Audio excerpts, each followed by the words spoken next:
The Bank of Japan has raised interest rates to 1%, its highest in 31 years, as it reacts to inflation pressures linked to the Iran conflict and higher energy costs.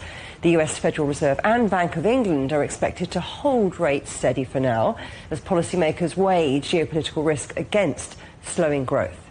Seijiro Takeshita is a professor with the School of Management and Information at the University of Shizuoka. Well, actually, Japan is extremely vulnerable to external factors, particularly, oil, considering the fact that we import 99.9% of oil. And great majority, in fact, over 90% comes from the Middle East. So obviously, what's happening in Strait of Hormuz is going to affect us directly. And one of the biggest things that, the Japanese government and Bank of Japan is quite worried about is inflationary fear. Because Japan has so many layers, of distribution, the Japanese public really hasn't felt, the impact of inflation yet, but they will from around this summertime. So I think they're bracing themselves for further issues like this. In order to basically to mitigate that, I think they're trying to basically put a cap beforehand. But Japan spent 30 years trying to create inflation. Why is it suddenly so worried about having too much of it? Well, firstly, because as I just pointed out, we're very vulnerable to external factors. I mean, we're already having shortage of personnel, shortage of materials, and on top of that, if we're going to have an increase of oil price, we do have the largest number of reserves amongst all advanced nations, more than 240 days. But that said, we're very, very vulnerable.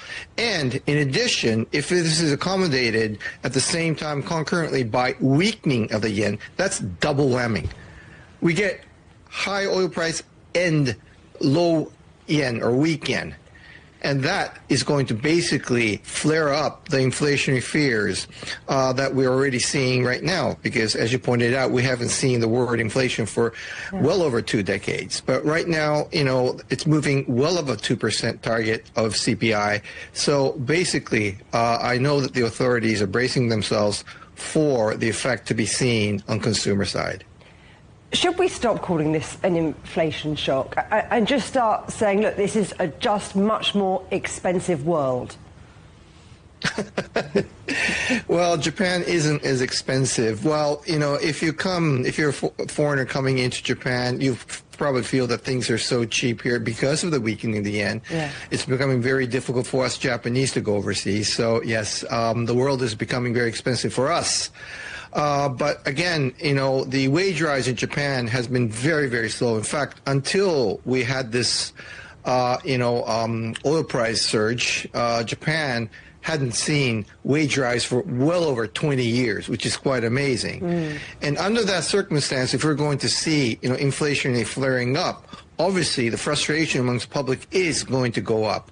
And for that reason, I think the government and Bank of Japan's announcement today clearly focuses on the CPI side, the inflation side, rather than looking at the economy as a whole. You look at the comments, they're concentrated very much on being careful about how they can basically simmer down this condition of inflationary flare that is starting to blow up in Japan.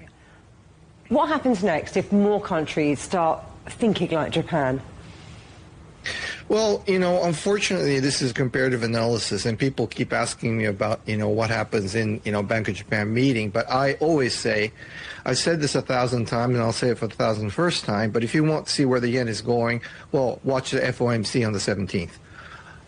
Basically, what I'm trying to tell you here is that Japan, even if they do raise the rates, you look at the acceleration of other, competing countries like the United States or EU, the interest deviation still remains to be fairly large, meaning that they do have a deeper pocket and more opportunities and flexibility and maneuverability to raise the rates, whereas Bank of Japan do not have that luxury for several reasons. Firstly, their current account is already 600 trillion yen.